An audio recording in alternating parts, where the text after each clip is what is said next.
to a National Geographic survey, 77% of all Americans believe there are signs that aliens have visited Earth. But despite this consensus, our governments have yet to acknowledge what many believe to be the truth behind extraterrestrials. Is disclosure just around the corner, as some believe, or has the UFO phenomenon always been a fabrication of the human mind?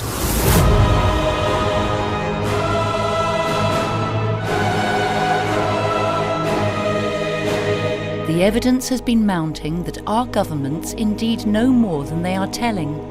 In recent years, a growing number of credible scientists and investigative researchers have been lobbying for the truth to be told. One of these advocates is Stanton Friedman, a top nuclear physicist who has worked for GM, GE, Westinghouse, Aerojet General Nucleonics, and McDonnell Douglas Aircraft. Friedman has published more than 90 UFO papers and has appeared in countless documentaries and hundreds of radio and TV programs, including Larry King. And what it really would take would be a Woodward and Bernstein, who blew the lid off the political Watergate to blow the lid off the cosmic Watergate. The data's there. Quote General Bollinger, show the NSA and CIA documents. You can't deny their reality. Jim Mars is the author of Alien Agenda, the top-selling non-fiction UFO book in the world. Mars began teaching a course on UFOs at the University of Texas at Arlington in 2000 and has since appeared on ABC, NBC, CBS, CNN, C-SPAN, as well as the Discovery, Learning and History channels. Today, all you have to do is Google UFOs and look at the images, and you can't take a picture of an hallucination or a psychosis. So they're real. So the question now is, what is the alien agenda? Stephen Bassett has been fiercely advocating the end of the 68-year government-imposed truth embargo regarding the ET presence. An executive of Paradigm Research Group, Bassett is the executive producer of the X Conference, the Citizen Hearing on Disclosure, and the Congressional Hearing Initiative. We're facing the potential for a massive renaissance in science, in political reform, and none of that can happen because the governments of the world will not yet even acknowledge the existence of the ETs. Kathleen Marden is known around the world for her work as an alien abduction ET contact researcher, author, and lecturer. She is recognized as the world's leading expert on the Betty and Barney Hill abduction case and is the recipient of MUFON's 2012 Ufologist of the Year award. My research and the evidence and the scientific evaluation of that evidence has convinced me that this case is real and that it was being covered up by the government and by a small group of debunkers who wanted to make Betty and Barney look like kooks. Ron James is a prolific filmmaker and writer. He is author of the book Messiah: Awakenings and has won many awards, including the EBE Award for ET-related films 4 times. There are a lot of races throughout the universe, and that there's very, very many of them that are so far advanced beyond us that we probably can't even comprehend their technology or what they're capable of. And how we play into that, we don't know. Patty Greer is one of the most devoted crop circle filmmaker researchers today, having produced 6 documentary films that have received prestigious awards. Greer's data brings metaphysics, ET technologies and science together to offer a clear understanding of this astounding phenomenon. This is the most important story never told, how real this is on the planet, and the fact that all these people being well paid are being paid to not tell the truth. That's old paradigm. And all the money now is behind making sure that this information doesn't get out. I'm not expecting there will be full disclosure. There are plenty of reasons for the government not to disclose what they have learned. Because if they've learned any technological stuff, why should the U.S. put it on the table if the Russians and Chinese don't put on the table what they have learned? If you're waiting on a government official to hold a big press conference and say, okay, here's the truth about UFOs, you're going to be waiting a long time, okay? Because any government official that would admit to that is then admitting that they've lied to us for 70 or 80 years. We need to tell the world's people the truth. That's disclosure. Now, once that's happened, I anticipate a year or two of intense engagement of the issue by everyone.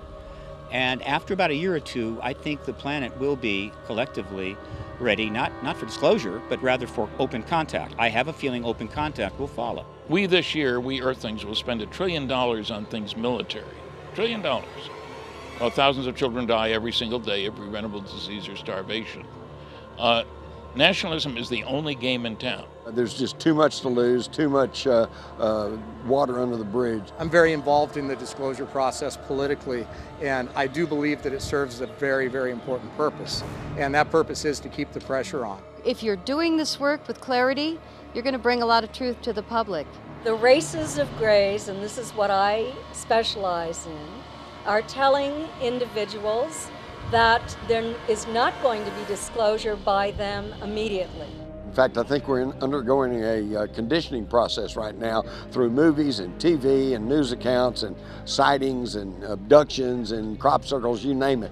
It's all around us, and more people are beginning to understand that this is a serious issue. There is a program in the works so that we will be able to communicate with them and they'll be able to communicate with us. I believe that there's kind of a plan to this, that it's been done before, and they have been helping to drive the process, that they want self-disclosure.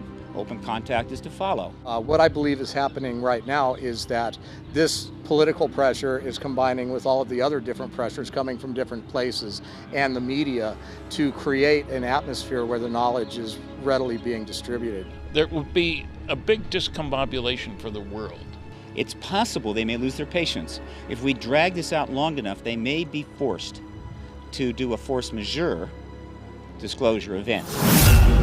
There's a big difference between the world governments announcing to their citizens the presence of extraterrestrials and providing information, and extraterrestrials forcing their reality on the world's people outside of government involvement.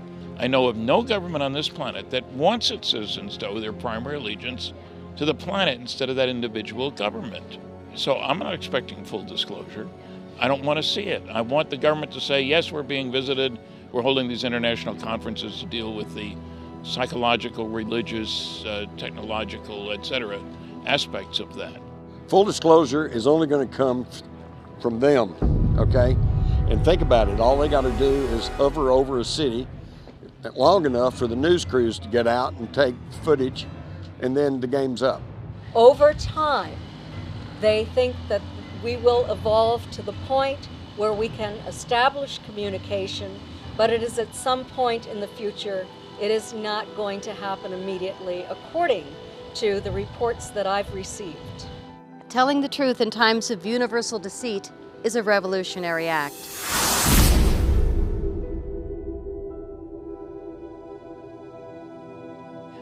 Look, the situation as we know it is this. There's an extraterrestrial presence. It's probably been engaging us for a very long time. Well, I think, yeah, when you consider the universe is billions of years old, and I think even the Earth is somewhere like 4 billion years old, it's pretty hard to believe that us who have recorded history of like 4,000 years are the beginning of intelligent life on the planet. There's a lot of evidence on the planet that indicates that very advanced civilizations have come and gone. Because you can look at these places and see that it was too perfect for us to do with the tools and the technology that we had at the time. Therefore, what was the other element that gave us the ability to create these wonderful things if it wasn't some sort of intervention? UFOs are real, not something fictional or imaginary, and I think that's beyond dispute today. When I was a kid, they said, well, they're just hallucinations or some kind of mass psychosis, and of course, today all you have to do is Google UFOs and look at the images, and you can't take a picture of an hallucination. There is an extraterrestrial presence. That's an absolute fact. It's not a theory. It's not a speculation. It's an absolute fact. Just because the government says, no, it's not, well, that doesn't change that. And besides, anybody that believes the government these days is foolish. And the government has known about this ET presence. That's an absolute fact. They're concerned about the malevolence of certain human groups, and they are attempting to interfere or intervene in our evolution at this point in order to bring us to a point where we won't destroy ourselves because they're afraid that we might do that. I think they're here for their purposes. One of them was probably to quarantine us. If you were an alien, would you want us out there? Military budget $1 trillion this year. In World War II, we killed 50 million people. We destroyed 1,700 cities. And I think the alien agenda is to observe and try to help kick the human evolution up the evolutionary ladder in a covert manner so that we will hurry up and become part of the intergalactic community instead of wiping ourselves out with thermonuclear weapons.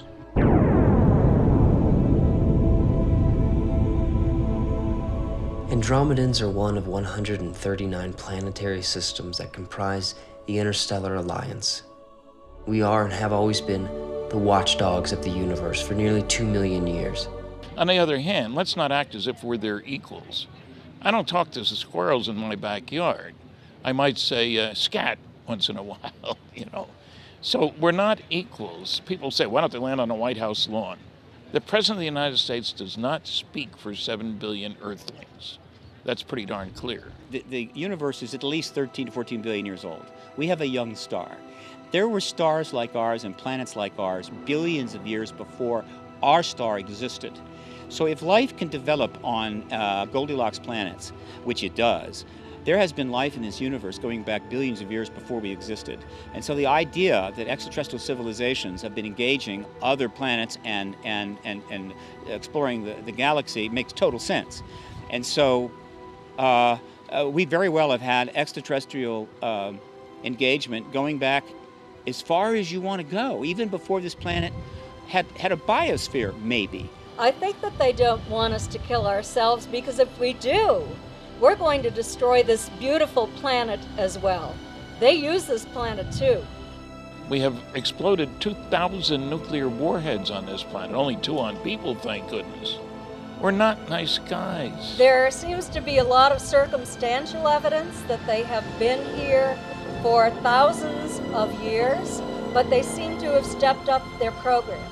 I don't know if they've done this in our past history, but they seem to have stepped up their program after we exploded atomic bombs. And they do say that they are very, very concerned about our behavior. We have joined the community of planets that have learned that the major source of energy in the universe is nuclear fusion. All the stars produce their energy that way. That's new information. We didn't know that 100 years ago. That means also that you could use fusion to go out there. So I think aliens have every reason to be concerned about the idiots on this planet taking their brand of friendship out there. That's hostility by everybody else's definition. So I don't expect them to treat us like, we're good guys, can we sit down and talk? I don't think so. There's no question that the truth about flying saucers has been covered up. If you look at 156 NSA Umbra UFO documents, you can read 1 sentence per page. That's a cover-up. I've got a bunch of CIA top secret Umbra UFO documents. They're all blacked out except for a couple words per page. That's a cover-up. It's no longer about UFOs and hasn't been for a long time. It's an acronym. It's a anachronistic non sequitur. It's a government-sponsored propaganda acronym, and it doesn't apply at all. It's about extraterrestrials, extraterrestrial craft, and extraterrestrial engagement. I'm not sure our government is in a position to negotiate policy with any of these species. I'm pretty sure that if there's been some sort of interaction, it hasn't been a negotiation. It's been a more like, this is how it is, and you're just going to have to deal with it. We have the facts that were enunciated by Air Force General Carol Bolender, who was asked what should we do about Project Blue Book after the University of Colorado recommended it be closed, ostensibly the only UFO group that the government was mixed up with. And in a memo he wrote, which resulted in the closure of Project Blue Book, He said reports of UFOs which could affect national security are not part of the Blue Book system, which is an incredible statement. 2 paragraphs later, he said, if we close Blue Book, the public won't have a place to report UFO sightings. However, as previously noted, reports which could affect national security will continue to be investigated using the procedures designed for that purpose. I located General Bowler. This is 10 years after he wrote the memo. That's when I first found out about it. Talked to him, suggested, it sounds like you're talking about 2 separate communication channels. The important ones, the government-related ones, and I just had a case, I said, like a saucer going down the runway at a SAC base where nuclear weapons are stored. By definition, that's a national security problem. Or routine, if my wife and I go out at the end of the driveway and see a saucer fly over, no big deal. And he agreed with me. 2 separate systems. And I'm interested primarily in the ones that could affect national security. Collectively, there is a 50% plus consensus. It's time to reveal this. But the military-industrial complex is not a democracy. It is not a vote. It is a much more complex decision. Because we need to understand that the only people with all the fancy equipment, I mean, I don't have my own radar system, for goodness sakes. The government does. Radar systems, gun cameras, other instrumentation on board aircraft, spy satellites, all this kind of stuff. And that stuff's all born classified. So it's not a conspiracy notion, it's the reality. After that is a vast array of assertions, speculations, and theories that have varying degrees of probability attached. But we cannot assess that, or parse that, organize that, study that, because the government say there is nothing to study. Look, there was a big explanation for Roswell, crash test dummies, stories about bodies. We were dropping crash test dummies all over the place. There are 2 major problems with that. None of them were dropped until 6 years after Roswell, and they were the same size and weight as pilots. By definition, they were checking on ejection seats. They were 6 feet tall, 175 pounds, made out of wood, and in Air Force gear, clothing, because that affected the drag and heating as you dropped them out of an airplane at a high speed, at a high altitude. So they got away with it. It was good enough for the New York Times. They bought it. The real problem is the failure of the press to do its job. It's a cosmic Watergate, and they're acting like it's Alice's Tea Party. And any interstellar race could destroy this planet without really a lot of effort. We are like kindergarten children to them in terms of our ability to, quote, fight. What if there's way more to the picture? What if there is a series of different alien races that all have a different agenda? And what if we really have no control over what our outcome's going to be? We know that there could be hostile entities out there who have malevolent intentions toward us and toward our, maybe not toward our planet, but they may want our planet for their own needs. Hollywood blockbusters, as well as independent films, have long capitalized on the public's interest in the UFO phenomenon. Richard Lowry's film utilizes actual case studies and depicts a looming alien invasion. His earlier film, Destination Mars, is a parody of the 1950s flying saucer movies, but subversively conveys the message that mankind's quest for destructive weaponry could result in our own annihilation by an alien race. The final speech from the alien leader proclaims this very clear warning. I have studied the Earthlings for many eons, from their pre-evolutionary stages to this, their final hour. And it is this gain in knowledge which has enabled all other planetary civilizations the proper tools for adopting indomitable minds, minds forged of thought and reason, rather than brutish impulse. It was only a matter of time until they stumbled upon an atmospheric vaporizer. But what the foolish Earthlings did not surmise is our power in controlling their world, from their floods, to their fires, to their earthquakes, and even to their solar eclipses. The elderly subject of Lowry's documentary, The Wilkesboro Incident, also sends the warning that aliens have been coexisting with us for decades, and the small town in Texas where he and his comrades constructed a device that could detect who was human and who wasn't, was erased from existence. Well, I think that the government had to cover up the existence of the town, had to cover up all of those deaths, and so therefore They came in and they bulldozed over it. They just flattened that sucker right out.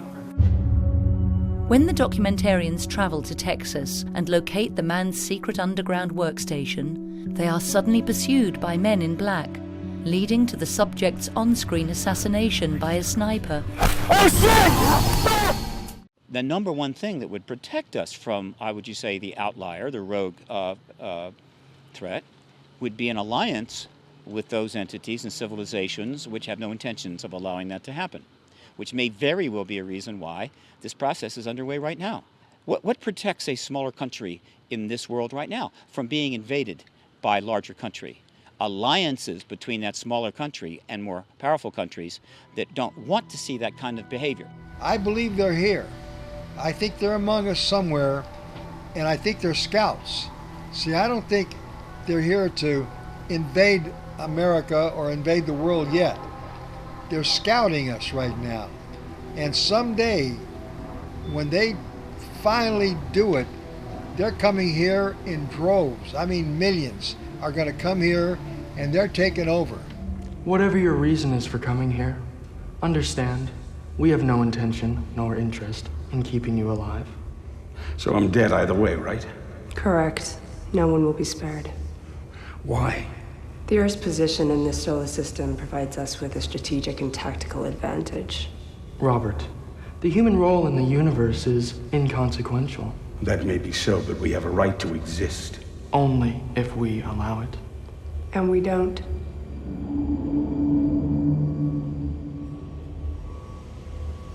But there is a mythos that says that there's like a reptilian species that's out there that has been instrumental in our genetic engineering, and that their end is not really something that's going to be copacetic with what we'd like to see happen. If a major threat from another star system were to occur and we did not have protection from other star systems, we would be screwed. The government put that kind of stuff out early days in order to persuade people to just avoid the issue. Meaning, maybe it's true, but everybody will go insane, so don't bother. It's all bullshit. It's all propaganda. We could have handled the ET announcement in 1947. We just went through a world war with 40 million people killed. We had millions of men overseas. We did unbelievable sacrifice.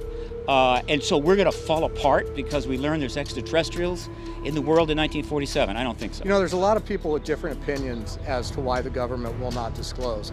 But there's several that resonate with me. And again, it's just my opinion. And I think that the first one is that even though we say that we're ready as a society, I really don't think we are. See, the truth is not what creates panics. It's lies and falsity that creates panics. And so that is another red herring that was used to justify in the minds of people staying out of this issue. When Orson Welles aired his War of the Worlds radio show, it sparked such chaos and fear in the public. It's been theorized that that's one reason why the government said we better not reveal this information, because it could cause a widespread panic and it could cause an entire meltdown. We could hold a radio show that was a scripted show and put out a statement that, no, this is just a script, right? But unfortunately, we didn't do it enough, and not a lot of people heard it. And it was about a major virus outbreak in California, and hundreds of thousands of people were coming down sick, and we generate a mass panic. Does that mean that the American people can't deal with the concept of an endemic or pandemic flu? No. That was a radio show that ended up being people thought was true when it wasn't. In other words, it wasn't the truth, it was false. I don't think anybody would panic, believe it or not. I think they panicked back in the day, but we're sort of gotten used to the UFO syndrome, if you will. And if they landed on this planet today, we might try to be friends with them.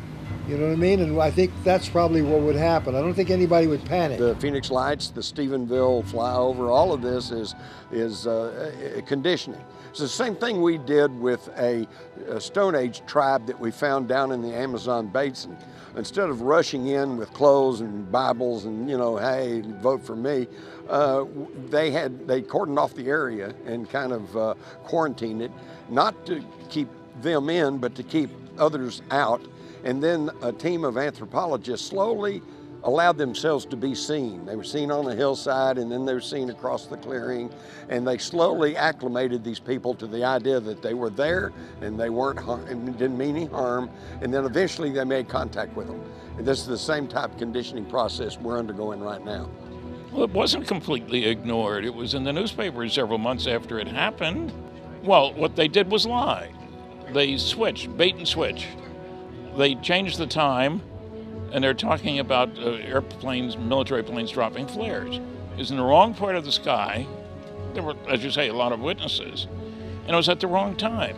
But they got away with it because the press isn't doing its job. And you know something? Religion's been around for thousands and thousands of years. It's very resilient, and I doubt there's anything the extraterrestrials would show us that would significantly reduce the religious observance of this planet. It's time for us to expand our thinking, expand our understanding.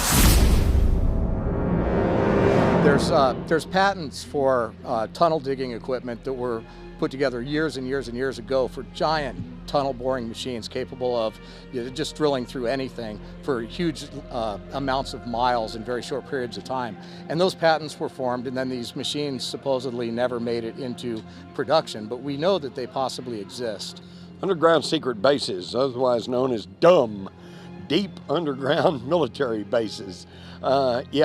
Yeah, they're there, and I've seen the specs and the pictures of the giant boring machines that they have that can just cut right through heavy rock and produce it within minutes a tunnel that's big enough to drive a 18-wheeler through.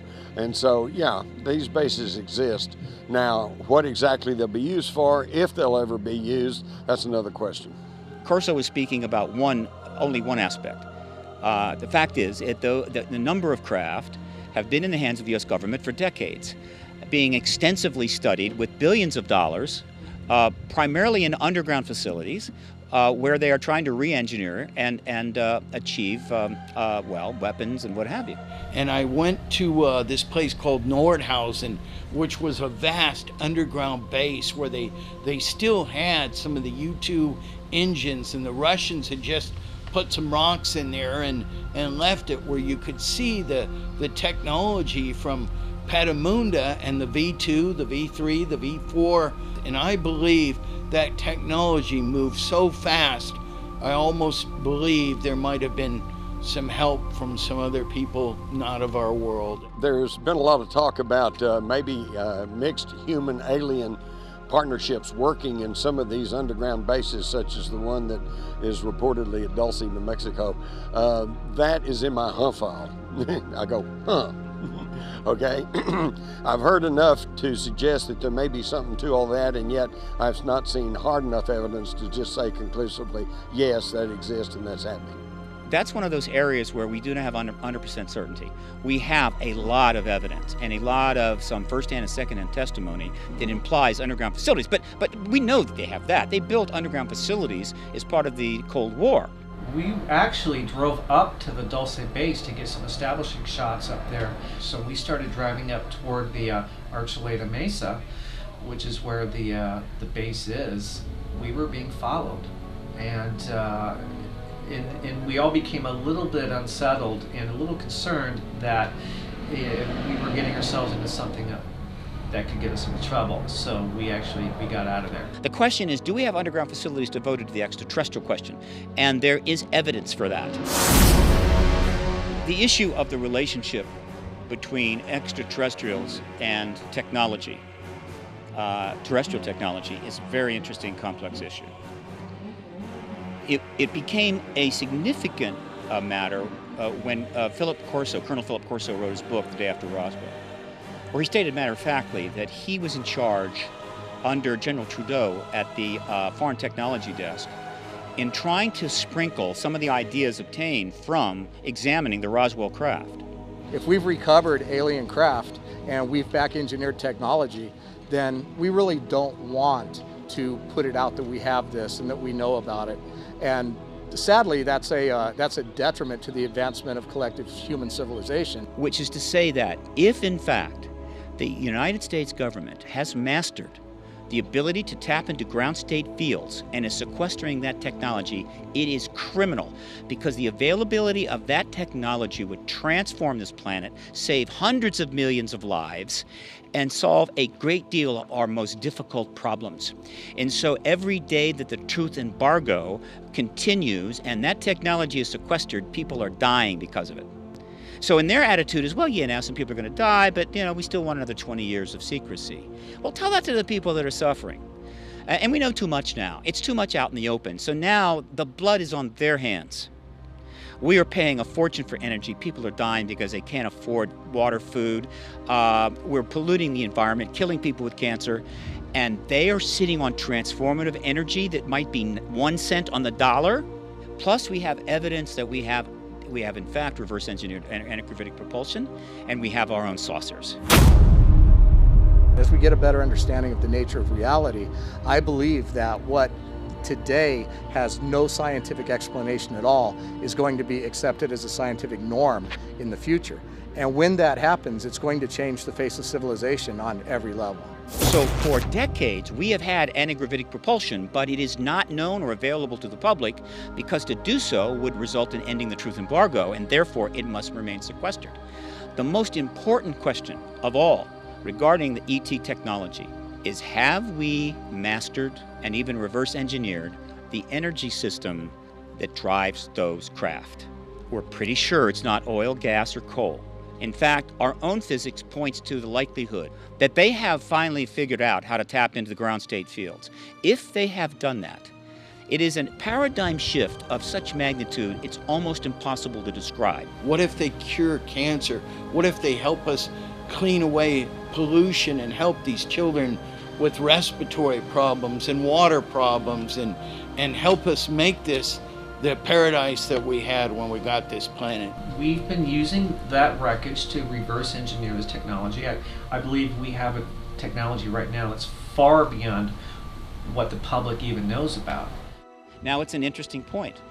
Given that we have the ability in a device smaller than a laptop to store the entire Library of Congress, every book in it, and more, the idea that extraterrestrials may have storage ability to have enormous archives regarding this planet, in which case we might have the opportunity at some future time to directly research our ancient history with visual records.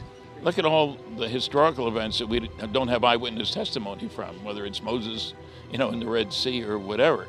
So there are all kinds of possibilities. I'm Kathleen Martin. Betty and Barney Hill were my aunt and uncle. They are the first Americans whose story went to the public about a UFO abduction that occurred in 1961.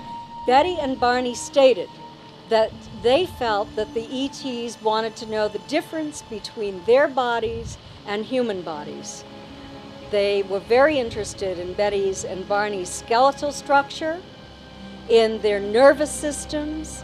They took skin samples, they examined their hands, their feet, their eyes, their ears, their mouths. We're very different than this particular race of Greys who took Betty and Barney.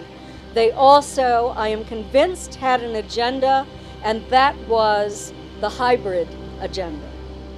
They took ova from my Aunt Betty when they inserted a needle into her navel and told her it was a type of pregnancy test, and they took sperm from my Uncle Barney. This experience is not only hearsay.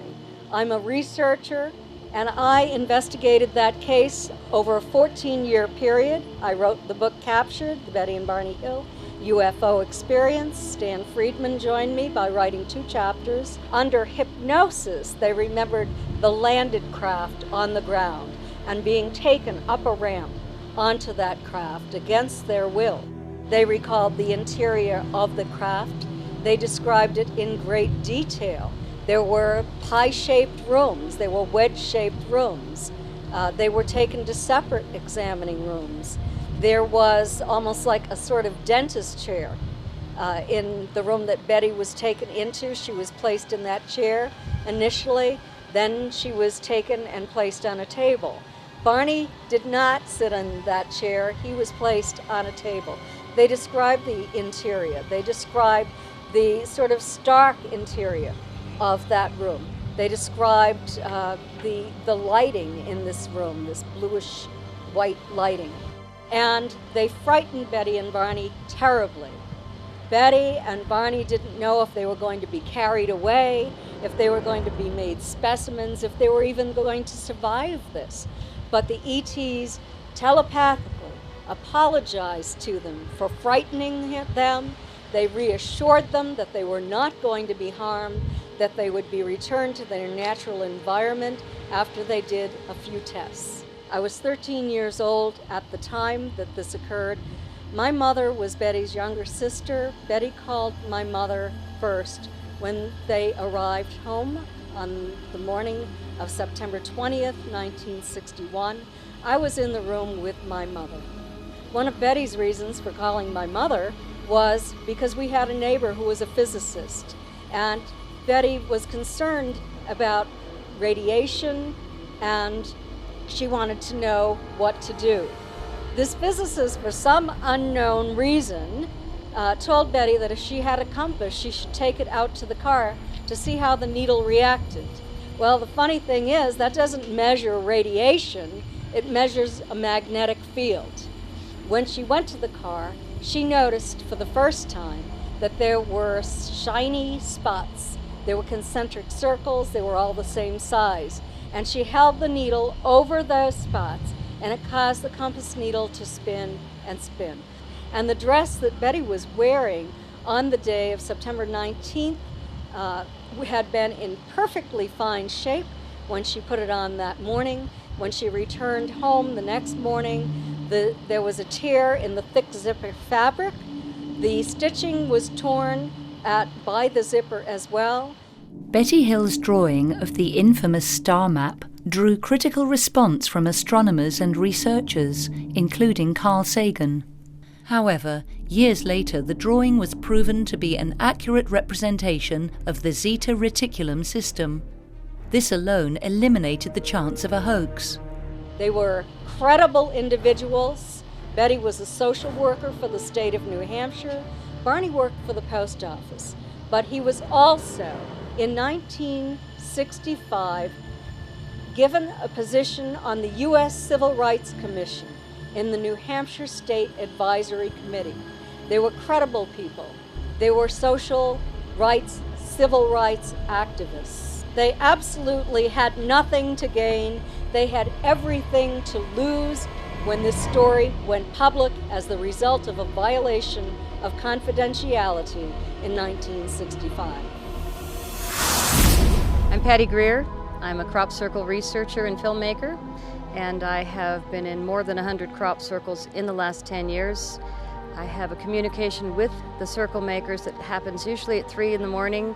When you walk into a crop circle, you're going in a tram line, which is the tractor tire lines where it's already laid down. So you don't want to ever disturb the field of the farmers. As long as you stay in the tram lines, it's considered etiquette. And what I feel in the crop circles is a very strong, enhanced electromagnetic field.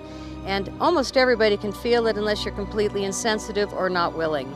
The interesting thing is that as you're walking in the tram line, about 10 feet, 20 feet before you get there, the hair stands up on your arm, so you know you're close.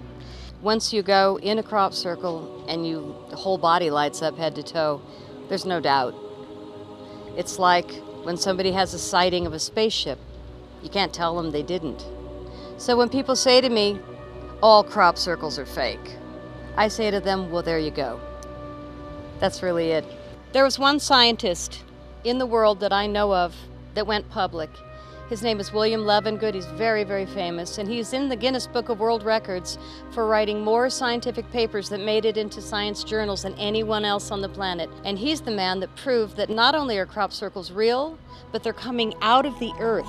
And what Levengood discovered is that it is plasma balls of light that are laying the crop circles down in seconds. But the way the plasma gets energized enough is through these spinning, counter-rotating vortices. So it's a really clear science that makes sense. And when we realize that they're actually initially coming out of the ground, it really makes sense. Why would the mother be complaining? Well, gosh, we're fracking her, we're draining her blood, And then we're fracking her some more. And we're dumping stuff. And we're poisoning everything. And so she's been shooting up these messages for 200 years that we know of. And humanity's just gotten worse and worse. And a lot of the most important messages are put in binary code. They'll put it in a code that they know can be deciphered by a mathematician or a computer.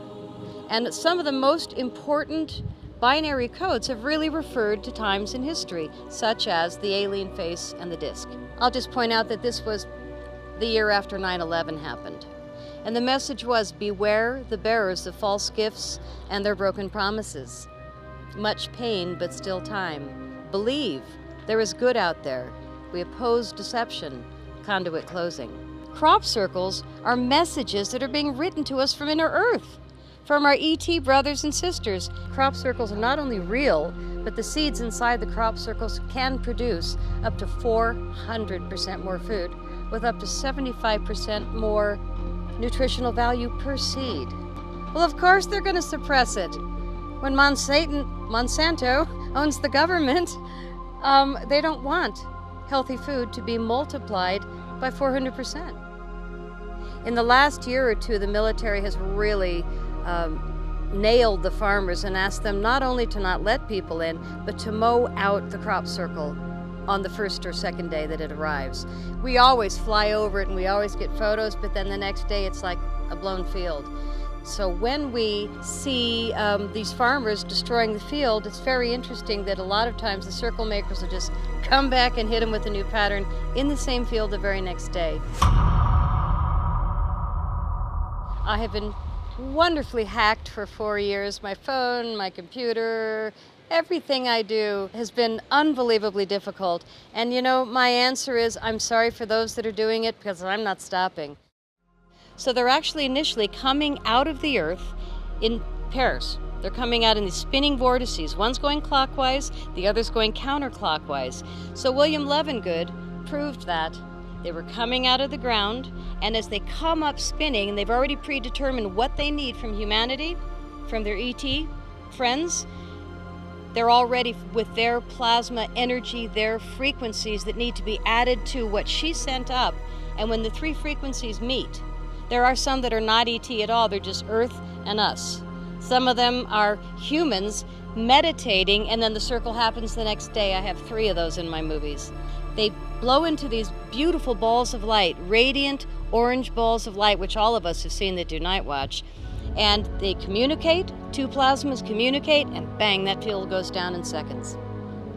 The problem in the field now is that the famous crop circle researchers still today are not coming up with the new information. They're kind of stuck in the 1980s and 90s data, and the fact that they're not really talking about the great work of William Levengood when they actually know the great work, but rather dissing him, it's a sad time in our history where the money is going behind misinformation rather than information. I am committed to make a difference here, and it's not me, anybody special, but the fact that I work with the circle makers and I find these are so incredibly real and beautiful, it just keeps me excited. And things keep happening to me where I'm in communication. It's not like I'm even asking or looking for it, they just keep showing up. The fundamental conclusion is an extraterrestrial presence, and we absolutely must acknowledge it as soon as possible. After that, you'll be surprised how quickly things start sorting themselves out and getting resolved. So my conclusion is that I think we are an inch from disclosure. I don't think they can hold it back. I think that it's not even about getting the government to tell us the truth, it's about leaving them behind. There's a lot of evidence that advanced civilizations and possibly non-human entities have been here and occupied the planet in the past. Some of them seem to be astronauts coming here from another planet who have technology that's so highly advanced that it looks like magic to us. Well, my 1990s book, Alien Agenda, started off with the premise that UFOs are real, not something fictional or imaginary, and I think that's beyond dispute today. Let's get this out in the open regardless of whatever our government thinks. Again, they've proven they're not always right, and they've proven that we need, as American citizens, to get this information out in the open. Disclosure could potentially happen within the next 20 years, and I'm hoping it does, because it's going to change everything for the better. Well, my conclusion is that we're dealing with intelligently controlled extraterrestrial spacecraft visiting our planet. We're dealing with a cosmic Watergate, that there are no good arguments against those two conclusions, and we're dealing with the biggest story of the millennium being treated like Alice's Tea Party instead of how important it really is. A fabrication of the human mind, or the greatest story never told? And if the truth is finally revealed, how will it affect the human condition? We may soon find out.